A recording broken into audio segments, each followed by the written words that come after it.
ತುಳಿಯೋಕೆ 100 ಜನ ಇದ್ರೆ ಕಾಪಾಡೋಕೆ ಮೇಲೊಬ್ಬ ಇದ್ದೇ ಇರ್ತಾನೆ ಅಲ್ವಾ.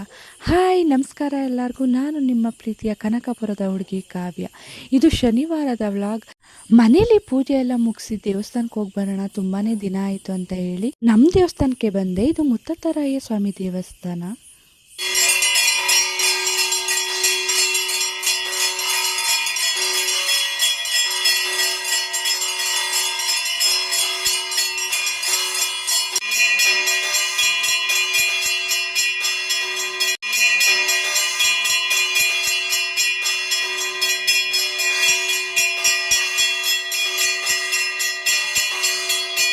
ನಾವು ಹೋಗೋ ಟೈಮ್ಗೆ ಪೂಜೆನೂ ಕೂಡ ಸ್ಟಾರ್ಟ್ ಆಗಿತ್ತು. ಸರಿ ಅಂತ ಹೇಳಿ ಮಂಗಳಾರತಿ ತಗೊಂಡು ಹಾಗೆ ನಮಗೆ ಪ್ರಸಾದವನ್ನು ಕೂಡ ಸಿಕ್ತು.